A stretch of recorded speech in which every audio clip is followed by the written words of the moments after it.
Hello friends, welcome in true achievers.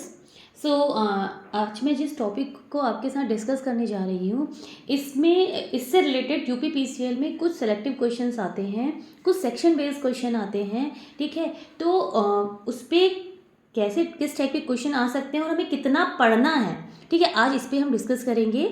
And कुछ लोगों के डाउट्स थे रिलेटेड अकाउंट्स, तो मैंने उसे भी इस वीडियो में उस क्वेरी को भी सॉल्व करने की कोशिश करी है। सो बिना टाइम वेस्ट करे अपना हम लोग स्टार्ट करते हैं। So let's start with the topic is TDS, tax deducted at source.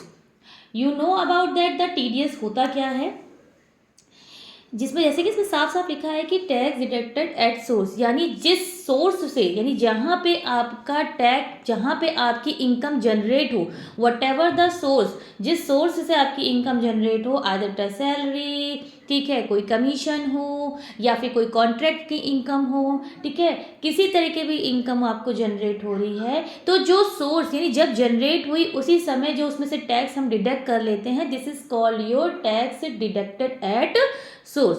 So depend हम पे ये अब करता है कि टीडीएस को हम कैसे समझे और ये हमारे लिए इतना ज़रूरी क्यों है। फॉर अ इनकम टैक्स ये इतना ज़रूरी क्यों है, ठीक है, इतना एक अकाउंटेंट के लिए या एक ऑडिटर के लिए या कोई भी जो अकाउंट्स की फील्ड का है, टैक्स की फील्ड का है, टीडीएस इतना इम्पोर्टेंट क्यों है। जो काम कर रहे हैं, जो सैलरीड है, उनके लिए भी टीडीएस इम्पोर्टेंट क्यों है। अगर टीडीएस की हम बात करते हैं तो ये गवर्नमेंट के थ्रू बनाई गई एक ऐसा रूल है जिसमें जब आपकी इनकम जनरेट होती है तो उस पे से टीडीएस काट लिया जाता है, यानी कि उसमें से पहले ही से ही टैक्स काट लिया जाएगा।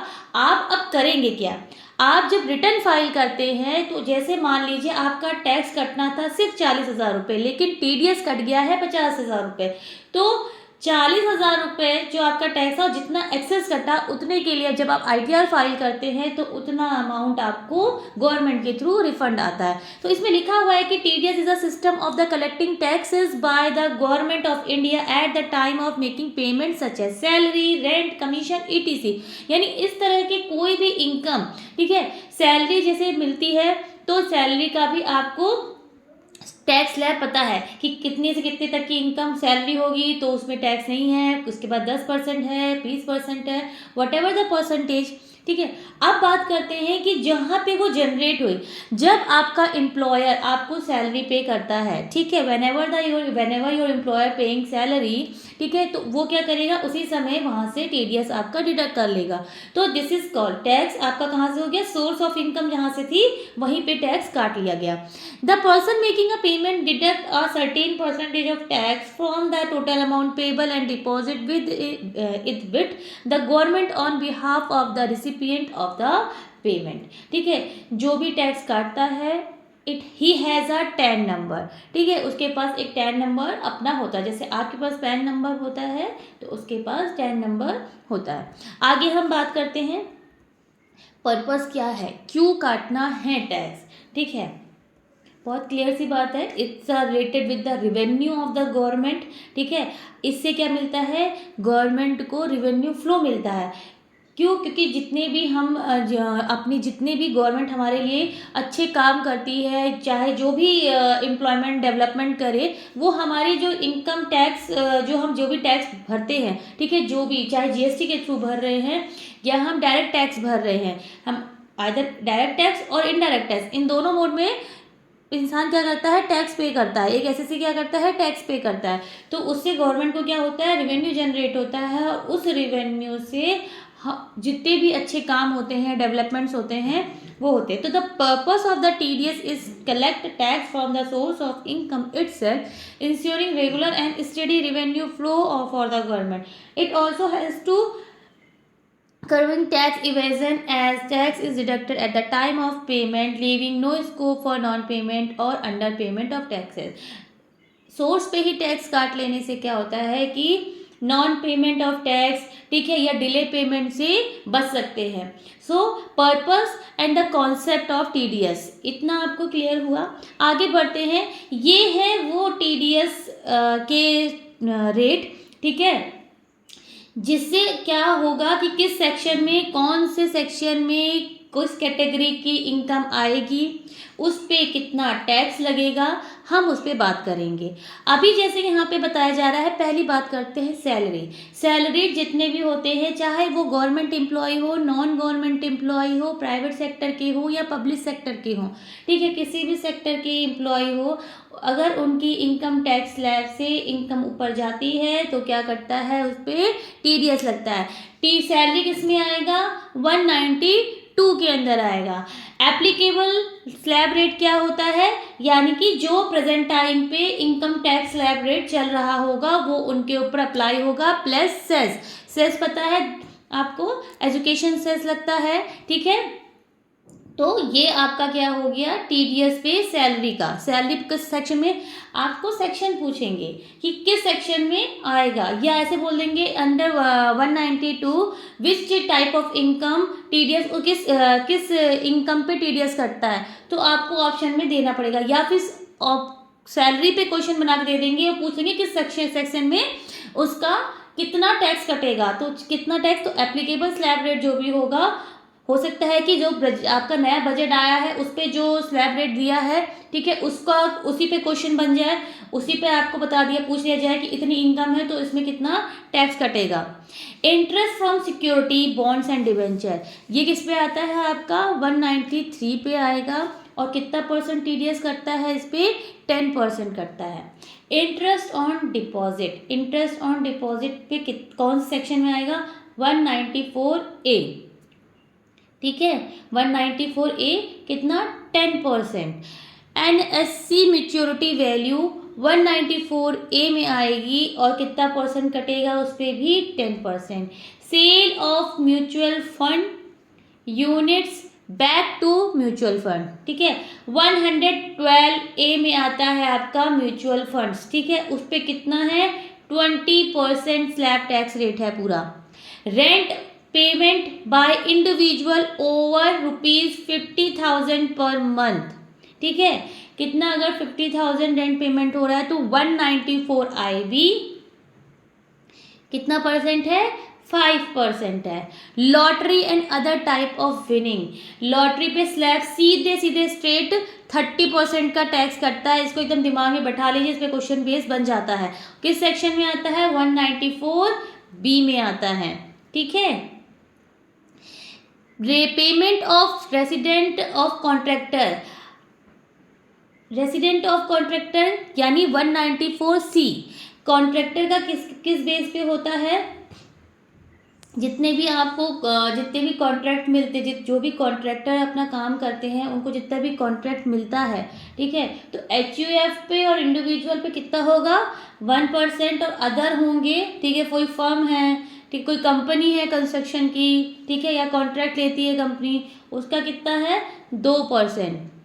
कमीशन ऑन इंश्योरेंस 194D, 5% कटेगा आपका HUF और इंडिविजुअल पे, और 10% आपका अदर पे। Acquisition of immovable property 194LA, tax slab कितना है आपका उस पे, 10%। Acquisition of immovable property 194, sorry, rent payment for plant machinery furniture and ETC, आप अपने प्लांट के लिए, मशीनरी के लिए, फर्नीचर के लिए अगर कोई रेंट पे करते हैं, ठीक है, तो उस पर प्लांट मशीनरी यानी PME पे कितना कटेगा, 2%, and furniture fixtures land and building पे कितना कटता है, 10%। Commission and brokerage payment 194H, 5%। Commission on the sale of lottery ticket 194G, 10%। ये कुछ है टैक्स रेट, ठीक है, और इस पे ही बेस क्वेश्चंस आ सकते हैं। इसमें से सैलरीड का आ सकता है आपके पास क्वेश्चन, लॉटरी का इम्पोर्टेंट रहता है कि लॉटरी में कौन सा पूछ लेंगे, कॉन्ट्रैक्ट का क्वेश्चन इंपॉर्टेंट रहता है कि कॉन्ट्रैक्ट पे इंडिविजुअल HUF पे कितना कट रहा है, या उस पर क्या कहते हैं अदर्स पे कितना है, इंश्योरेंस ऑफ कमीशन, इस टाइप के जो कुछ पर्टिकुलर है। कमीशन ऑन ब्रोकरेज, कमीशन से देखिए इंश्योरेंस ऑन कमीशन भी है, ठीक है, ब्रोकरेज पे भी है, ब्रोकरेज एंड कमीशन पेमेंट भी है, और commission on the sale of lottery ticket पे भी है। सबके देखिए आपके अलग अलग है, लेकिन commission of brokerage payment and commission on insurance, इन दोनों पे क्या है, 5% है। लेकिन अगर क्वेश्चन इंश्योरेंस पे है तो ध्यान रखिएगा, इंडिविजुअल एचयूएफ का अलग और अदर्स का अलग। ठीक है, ये कुछ है टैक्स रेट। आगे बात करते हैं हम, टीडीएस पेमेंट ड्यू डेट कब आती है। टीडीएस डिडक्शन मंथ और deposit of due date April रहेगी आपकी पहले 7 मई। ठीक है, डिडक्शन मंथ कौन सा होगा, अप्रैल, ड्यू डेट कौन सी होगी, नेक्स्ट मंथ की 7th day of the next month. ठीक है, यानी अगले महीने की कोई भी अगले महीने की 7 तारीख। मई में, जून में, जुलाई की अंदर सो ऑन। लेकिन ठीक है, अब जून में जुलाई, 7 जुलाई, अब जुलाई का टैक्स है तो कब कटेगा, 7 अगस्त, अगस्त का है तो सितंबर 7, ठीक है, सितंबर का है तो अक्टूबर 7 तारीख को, ऐसे करके सो ऑन। लेकिन मार्च का है तो 30 अप्रैल तक। तो क्वेश्चन किस पे बन सकता है, मार्च वाले पे, क्योंकि बाकियों का तो हमें पता है next 7th day of the next month, लेकिन मार्च का कब कटेगा, 30 अप्रैल को। आगे बढ़ते हैं, types of payment that are exempt from the TDS. अभी कुछ ऐसे पेमेंट्स होते हैं जो एग्जेम्प्ट है टीडीएस से, वो कैसे पेमेंट है, payment of interest to senior citizen on bank and post office deposit. FD पे आपने किया हुआ है स्कीम रिकरिंग डिपॉजिट, तो 50,000 की डिपॉजिट तक पोस्ट ऑफिस पे अगर है, बैंक और पोस्ट ऑफिस पे, तो उस पर टीडीएस नहीं पड़ता है। ठीक है, रेंट पेमेंट अगर ये को बैंक और इन सब का होता है तो सीनियर सिटीजन है तो उनके लिए 15H भरा जाता है। ठीक है, rent payment for land, building और furniture by non domestic firm और individual and HUF 2.4 lakh. Cash withdrawal by resident individual and HUF 1 crore and ₹20 lakh if person HUF has not file ITR for the last 3 consecutive years. अगर पिछले 3 सालों से नहीं भरा है ITR, ठीक है, पर्सन ने या एचयूएफ ने, तो कितना, 1 करोड़ है, लेकिन 20 लाख रुपए किसके लिए है, पर्सन के लिए है। Payment of the resident individual contractor and professionals for service और purchase of goods by the resident individual and HUF कितना हो जाएगा, 50 लाख। एचयूएफ का आप सबको पता है ना, Hindu undivided family, where the president कौन होता है, उनका प्रधान कौन होता है, कर्ता कौन होता है, उनका फैमिली का जो मेन मेंबर होगा, ही और she will be the karta. ठीक है, rent payable by the resident individual और HUF to another resident individual और एचयूएफ कितना है, 50,000 रुपीज़। कोई डाउट अगर है तो आप प्लीज़ मेरे से इसको कमेंट सेक्शन में पूछ लीजिएगा। अब ये था हमारा टीडीएस का टॉपिक। ठीक है, कि हमें कितना और कैसे, टीडीएस का पर्पस क्या है, टीडीएस एक्चुअल में होता क्या है, टीडीएस कब तक कटता कब है, और कौन से टैक्स स्लैब के अंदर कौन सा इनकम आएगी, किस सेक्शन में कौन सी इनकम आएगी, ड्यू डेट क्या है। ये कुछ बेसिक्स के और इम्पॉर्टेंट क्वेश्चंस होते हैं जिसे ध्यान नहीं दिया जाता और इन पे ही बेस क्वेश्चन बन जाते हैं। ठीक है, जैसे भी बताया जाए कि मार्च का कब कटेगा, तो आप कहेंगे 7 अप्रैल, उसमें लिखा हुआ 30 अप्रैल। ठीक है, तो इस टाइप के जो क्वेश्चंस होते हैं ये थोड़े इंपॉर्टेंट बन जाते हैं क्वेश्चन एग्जाम टाइम पे। अभी इस टॉपिक को ख़त्म करने से पहले एक स्टूडेंट का मेरे पास एक डाउट आया था कि उसने मेरे से पूछा था कि मैम मैनेजर कमीशन को कैसे कैलकुलेट करते हैं। तो चलिए हम उस पर बात कर लेते हैं। नेट प्रॉफिट, ठीक है, of a firm before charging managers commission. जब हमारे पास मैनेजर कमीशन की वैल्यू ना हो, ठीक है, हमारे पास पता ही नहीं कि मैनेजर कमीशन हमने देना कितना है या हमारे पास प्रॉफिट कितना था, हमारे पास कुछ भी नहीं पता है, तो हम क्या करेंगे, हमें पे नेट प्रॉफिट नहीं था। ठीक है, अब हम क्या करेंगे, net profit of a firm before charging manager commission is 21,000। If the manager commission is entitled to 5% commission after charging such commission, how much manager will get as commission. पूछ रहा है कि मैनेजर का कमीशन, मान लीजिए net profit 21,000 था before charging, मतलब manager का कमीशन चार्ज करने से पहले कितना था, 21,000 था, 5% को कमीशन मिलता है, तो हम कैसे।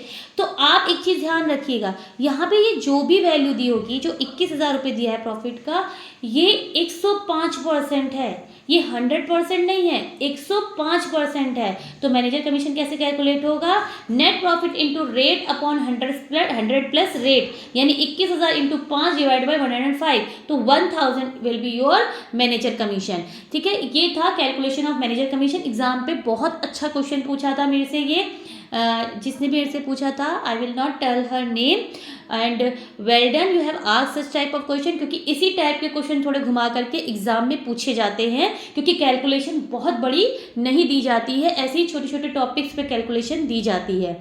सो अगर कोई इसके बाद आपको डाउट हो मैनेजर कमीशन कैलकुलेट करने में, you can ask me again, ठीक है, I will help you out in it also. So this is the topic. So guys, if you like my video तो प्लीज़ लाइक करें, share करें, subscribe करें, and कोई भी डाउट होता है, ठीक है, उसको प्लीज़ आप मेरे से पूछ सकते हैं। ठीक है, all the best your exam, bye bye.